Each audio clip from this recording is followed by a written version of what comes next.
I was doing my preliminary research for Seiryuu Densetsu Monbit, and something came up that I wasn't looking for. Some fairly low review scores for it.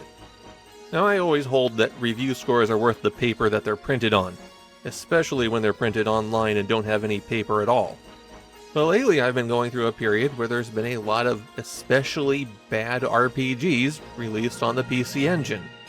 So what kind of disaster awaited me in Seiryuu Densetsu Monbit? Well, I started it up, and after a very, very, very long introduction, I got a pretty standard Dragon Quest style RPG with all the style and techniques that were popular in 1991. It had problems, but the kind of problems that most RPGs at the time were having. I thought maybe it gets worse after the point where I needed to stop. So I checked a bit further, and no, not really. Monbit just happens to catch all of the hatred for the worst aspects of the genre at the time.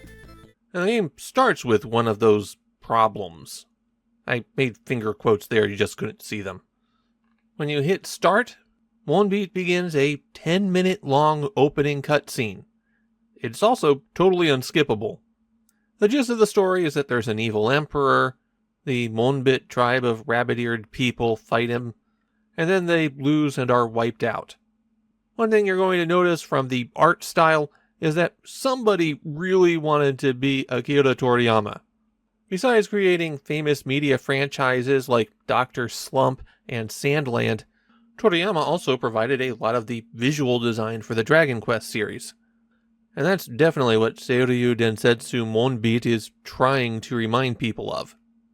When that opening cutscene ends, you wake up in your house in a village where you're the only Monbit around. There's a Monbit sigil in the treasure chest in your room. You're going to need that. And then you need to wander around and explore a little bit. When you try to walk out of the village using the north path, you'll be forced into a conversation with the village elder. You couldn't go in and talk to him before you try to leave. Then you get a 6-minute long cutscene explaining that you were dropped off by your father, who was the high priest of the Monbits, and he left you with the broken sigil. The sigil let Monbits control dragons, and 5 pieces broke off of it, leaving you with just the outer ring. The 5 pieces are each held by a different evil king under the evil emperor, and only you can save the world. Your father also left something in a shrine north of the town, and once the cutscene is ended, you are automatically forced to walk all the way over to that shrine. No stopping off to equip yourself. You open the shrine with the remains of the sigil, and inside you find a treasure chest that contains a dragon egg and a letter from your father, both of which permanently occupy slots in your very limited inventory space. Upon leaving the shrine, the villager who escorted you there attacks, because they were a spy for the evil emperor. You can't beat them, but you're rescued by some other villagers. And then, finally, you can go and buy your starting equipment. Do that, take a dip in the hot springs that act as the inns in this game, save your progress at the fortune teller, and you're ready to head out into the wide world, only half an hour after the game started. Okay, you can do that a little bit faster. I spent a lot of time talking to all the people in town and seeing if I could figure out a way to get into the elder's house before I just tried to leave.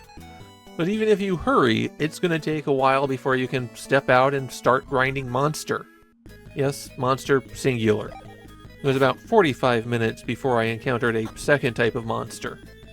While you're just walking around, you hit button 1 to bring up the standard RPG menu, where you can choose to talk, cast spells, change your equipment, use items, search the space in front of you. There's also an option in the menu specifically for the sigil, though I'm not sure how often you actually have to use it. In combat, you can choose to fight, cast spells, use items, run away, defend. It's a standard RPG combat system. In fact, that's really the best word to describe Monbit. Standard.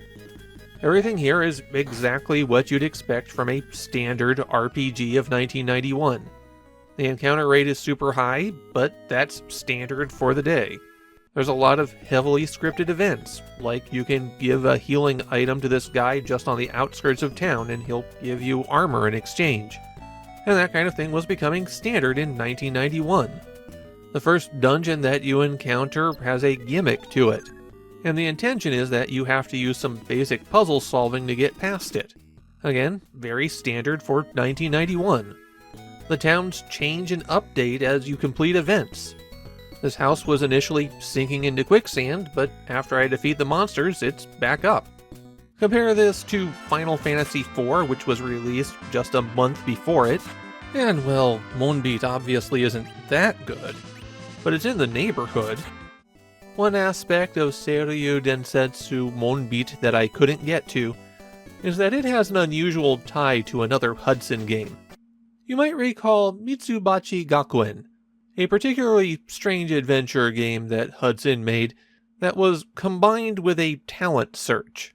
The short version of that is Hudson did a talent competition and selected 20 high school girls to be part of the game.